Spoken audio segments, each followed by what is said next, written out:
Hello, hello. This is the next re-recorded solution video. I'm getting really tired of saying that, but I am really close to being done. So, after this, they will all be re-recorded, and I will never have to say that sentence again. Re-recording all these because I added hints to all my puzzles, giving the same spiel as I usually do. So you can see there's 4 hints here. And so, I'm just going to roll right into this because I don't want to spend too much longer on the rambling intro beginning portion here. Yeah, so this is continuing Variant Sudoku 101. This is the puzzle that introduces Renban Lines, which you'll find are pretty similar to white dots in some ways, but they're a little more freeing. So you can kind of see them as a less restricted version of white dots, but they also have their own special quirks to them as well that do make them different. So the only thing that's different about this video is I will be making chapter markers after I put this up. I'm going to record the rest of them for tonight, and then I'll probably go back and do the chapter markers after.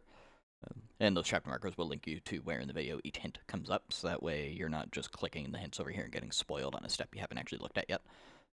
So you can just jump ahead and you can maybe look and see where the chapter marker for the next hint is, and if you still have like 10 minutes of solving left to go before that, then you know you should probably keep going until you get to that point, unless you want to watch the video. It's just an idea of you can track how you're doing so far. So yeah, as for the rules, we have normal Sudoku rules. That's the usual, 1 to 9 every row, column, and box. Then we have dynamic fog, also same as usual. If you've done the rest of the series, you'll know about that already. So we have grids covered in fog, or partially covered in fog. Placing correct digits will clear the fog, at minimum under that cell, and sometimes in other parts of the grid. No guessing is required.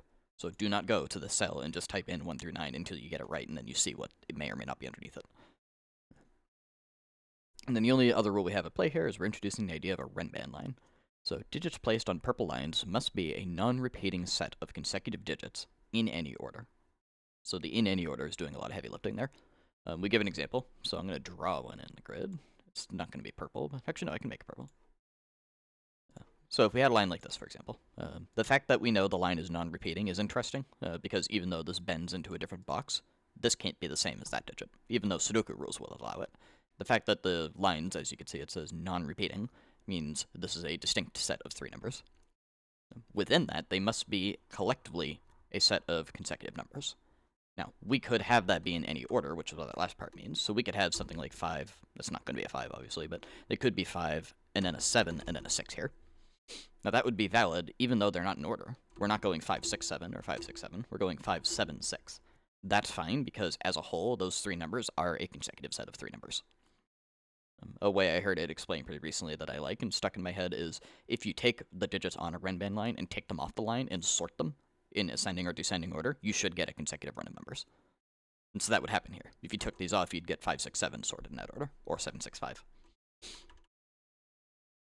So yeah, that is the only rule here. You can see why there's a bit of overlap with white dot logic there. We have consecutiveness, but they're not necessarily next to each other. So if you have really short Renban lines, like a 2-cell Renban line, that's basically just the same as a white dot.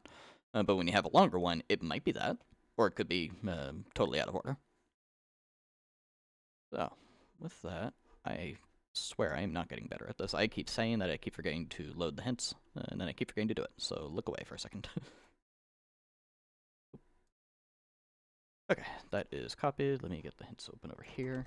One of these days I'll remember this before I start the video. I just keep the hints open on my other monitor so I don't have to load them after. Okay, so the way we want to begin this is what hint 1 addresses. Hint 1 nudges you to the break-in pretty directly. So hint 1 says, there are 2 given 9s in the grid. Which are these? What impact do they make on the Renban lines in rows 1 and 9? Now, I will say the original idea for the break-in for this was something that was a bit more complicated than this, or a bit more complicated than what you actually have to do here. I ended up bringing that idea for the break-in back for quiz 2, so when you continue down the series, you'll see the full extent of that, and I'll explain it then. Here, it's a lot more simpler to think about. These Renban lines are very long, so even though we don't know what's on them, we can say certain things about it. There are 7 digits here. There are only 3 ways that you can make a consecutive set of 7 digits work in Sudoku. You have 1 through 7, 2 through 8, or 3 through 9. Now you might notice, we don't really care which one is which, because we can say for sure any of those options are always going to have 3, 4, 5, 6, 7 on it. And that's what they share in common. You're moving at most 2 in either direction. So you're either leaving out the 1, 2, you're leaving out 1, 9, or you're leaving out, oh, I did that in the wrong order, 8, 9, 1, 9, or 1, 2, like that. So this is sort of the leftover digits from each set. You're always going to have 3, 4, 5, 6, 7 on them. However, we could do a little better than that in this case, because that's sort of the beginning of the break-in, but that doesn't really give you a whole lot of info right away. What does happen is we have 9s here on the edges. So that means we know 9 is somewhere on this line. As soon as we know 9 is somewhere on that line, we know what the line is going to be. It's going to be 9876543. That's just how the Renban would work. We don't have to know the order to be able to say that for sure. Having a 9 on Renban means the whole thing must be descending from 9. And so given that, it's not going to be worth pencil marking this, 987 like that. That would be a bit ridiculous. But what we can do is we now know the edges, corners, must have 1 and 2 in some order, because those are the only digits left. And we have the exact same thing happen up here. It's a bit symmetrical, so we can do the same there. And that gives us pairs of 1, 2s in the corners of the grid. So that's the beginning of the break-in. And now we have hint 2. Hint 2 says, once you have the pairs of digits for each corner of the grid, think about how... Oh, I made a typo there. Think about... What is that supposed to say? Oh, God. Awkward to see this live on camera. Oh, I see. It's supposed to be. It'll be fixed by the time you look at this, but it says, think about how the vertical Renbans in columns 1 and 9 interact with that information. I managed to type that as vertical somehow. V-I-R-C-L-E. I don't know how I got that instead of vertical, but...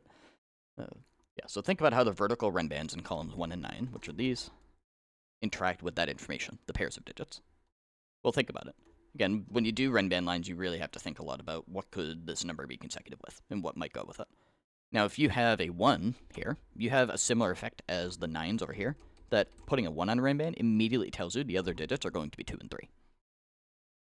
Now, would that be possible here? Well, no, it can't be, because if you put a 2, 3 on this line, you already have a 1, 2 pair in the corners. There's no way you could put another 2 somewhere else on the rest of this line. So that tells you this is definitely not a 1 in the corner. So that's a 2, that's a 1, that's a 2, that's a 1. And boom, we get fog revealed. And now, we could do a little better, because we now know that this is a 2 on a Renban, and there's not a 1 on it. So this now has to be 3, 4, in some order. Again, it doesn't have to be in order, it could be, it's just any consecutive set of digits. We can also, we have a similar thing here. We have a 9 on this Renban, so we get 7 and 8 there, and we get 7 and 8 here. We can also do a little better with some initial pencil marking, but let's read hint 3 first, because that's a little relevant to this. I don't want to oversolve it. Hint 3 says, there's 2 triples of digits looking at box 5 now. What does that mean about row 5, column 5? And that's referring to this cell. So let's look at box 5 first. So we have, it said 2 triples looking at the box. We have a 7, 8, 9 over here, and a 7, 8, 9 over here. So we get this sort of what we call roping effect, where if you took this strand of digits and that strand of digits, you end up with that strand there, which is always going to be usually the case in most Sudoku. It's not always going to line up exactly that, but this is a pretty common pattern to get when you have the same strip of 3 digits appearing horizontally or vertically. Full roping is when you would have the same thing for, say, these 3 as well. We don't know that in this case, but we do know that must be 7, 8, 9 in the center. And the hint mentioned, what does that mean about row 5, column 5? Well, once again, think about what if this was a 9? If that was a 9, this now has to be 8, 7, and now we've got 5 different sets of 7, 8, 9 in the grid. That doesn't work. So that's not a 9. What happens if we put an 8 here? Well, the same thing. It's not quite the same, but we get a similar effect where if we put an 8 on here, even if we include a 9, we don't know which direction the set is going, you're going to have to at least put a 7 on there with it. And if you put an 8 and a 7 here, you now have to put 2 9s here. That also doesn't work. So that is 7 in the center. And there's an 8, 9 pair on the right side of it, so we know this must be a sequence that's descending from 7. It can't go up to 8, 9. So this must go 7, 6, 5. And now to resolve this, now we need to look elsewhere. We need to go back to columns 1 and 9, because we have a bunch of digits placed. We have 1, 2, 3, 4, 6, and 9. So here we need 5, 7, 8 to finish that column. And here we need 6, 7, 8 to finish this column. But we can do better. We have a 7, 8 pair here. So that's not 7 or 8, that's a 6. Which gives us 5 over here, and gives us 6 down here. Once again, we can do better over here. We have a 7, 8 pair here. So that's a 5. Those aren't 5. And that clears our fog. Now, apologies, this last hint is a little unhelpful, maybe compared to some others, but I trust you. I trust that you can do this. Hint 4 is more general advice. It says, past this point, most of the Renbans can be resolved simply by carefully pencil marking them. A general tip is to try to prove when the extreme cases aren't possible. And that's kind of something I was already doing here. For example, a 3-cell Renban that has a 5 on it could potentially go up and be 5, 6, 7. But if you prove that 7 can't go on it, that's the upper edge of it, then in turn, that means there must be a 4 on it, because you can't go up 5, 6, 7, so it's going to have to go down at some point to get away from that. In which case, it could be 4, 5, 6, or it could be 3, 4, 5, potentially. And so it's really a general lesson that frequently ruling out a number from a short Renban has the inverse effect of proving a different digit must be on it. And we have a similar effect with long lines as well, but that's more common with the short ones. Now, I use 5 as an example because this one we can look at. We could do something similar there with it. So could this be a 5, 6, 7 line? In that case, it would look like this. We'd have 7 here, 6 here. That's not possible because we have a 7, 8 here. So that means this is not a 5, 6, 7 Renban. So we don't know how far down it's going to go, but we know there's certainly not a 7 here. So this is going to have to include a 4 somewhere on it. Now, whether it goes down and then becomes 3, that's uncertain. It could potentially have a 6. So we know it's a 4. It could have a 6 or a 3 paired with it, and it's not a 6 on top. So that's enough to initially pencil mark that at least. And so that's the sort of logic that's referring to. Let's look at this one over here. This is a 6, so this could go up and be 7, 8. In which case it actually can't, because neither of these cells on the line can be 7, 8, because they both have 7, 8 pairs, looking at it. So that means it definitely does not have an 8 on it. This must go down to have a 5 somewhere on it, which means the 5 goes on top. And now this, to make a consecutive set, this is either 4 or 7, I think. Yeah, just making sure I'm counting right. You'd think that would be easy to think about, but 4, 5, 6, or 5, 6, 7. But again, can't be a 7 because we have a 7 pair there. So that is definitely a 4. There's also some freebie things as well, because we now see the extent of this line. It just goes here. So that's effectively just a consecutive white dot. Those are 2s. Here we have a triple, so we're missing 1, 2, and 3. Here, we're missing a couple things. We're missing 1, 2, 3, and 4. That's not a 2. What else can we do? This row's missing. It's just 1, 2, 3, triple. We need a 4 down here somewhere, just based on the box. So 4 being locked out there means 4 is not on this part of the line at the very least, so that must be a 3. And as soon as that becomes a 3, this now has to be a 4 to make that a consecutive set. So that's 4. That's not 3 or 4, that's a 1, that's not a 1 or a 3. This becomes 1 over here, that's 3, 2, 1. 1 comes out from there, 4 there, 2 there. What does that leave here? Oh, I cleared that accidentally. We have 1 and 4, looks like. What are we missing? Ah, this. Conflict checker. Certainly helpful. It would have taken me way longer to spot that if not. 4 over here is looking over here and giving that 3 and 4. And now we get more fog cleared. Again, there's no more hints past this point because it's all just kind of pencil marking. You should generally have the hang of it by this point. That was the idea. Giving you different types of Renban lines and shapes just to introduce you to the idea. So for example, this. We have 1, 2, 3, 4, 5, 6 long on this, and we know there's a 1 on it. So the entirety of this line must be 1 through 6. We already have 1 and 4 taken care of. So these are going to be 2, 3, 5, 6. This can't be anything except 3. Now those can't be 3. That can't be 5 or 6, so that's a 2. So that takes care of that. Be careful with Renbans that we don't know how long this line is, similar to those corner ones.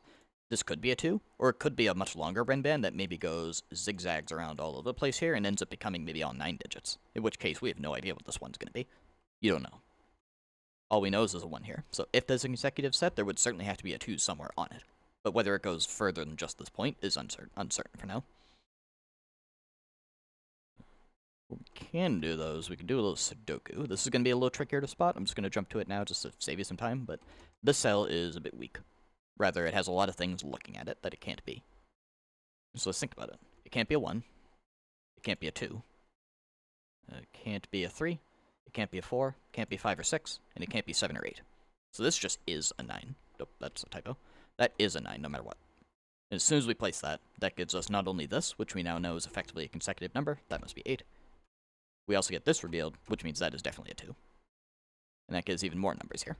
So let's clean up. We have a 9 there, 8 here, 3 there, 2 there, 7 there, 8 there. Sudoku here, we need a 1 and a 7. We know the order of those. Here's a triple we need. We need a 3, 5, 6. Those aren't 3, so that's 3. This is a quadruple. We have 1, 2, 3, 4, 5, 6, 8, 9. None of those are 8, so 8's over here. That's not 5. This is now a hidden single, a little trickier to see, but we have a 5, 6, 9 triple looking at it, so whatever this is not going to be part of 5, 6, 9. So what else is missing? We need a 1 there. That gives us 4 here, 1 there. And then this now is a 4, 7, 9 triple here in this box. 4, 7, 9 there takes out 9 from here. I think that's about all we can do down here. So let's look upwards now. We have this 2 we placed here, so this needs to be consecutive with either a 1 or a 3. So that just is a 3, because of the 1 we just placed down here. That gives us 4 and 3 over here. Let's look at this 3-cell one. This can only be so many things, so I'm going to take the chance here to do a full pencil marking of this one, because in this case I find it useful to look at the options that way. Let's do all the options onto it. And we'll see right away there's a bunch of things this just can't be. 1, 2, and 3 cannot exist anywhere on that line.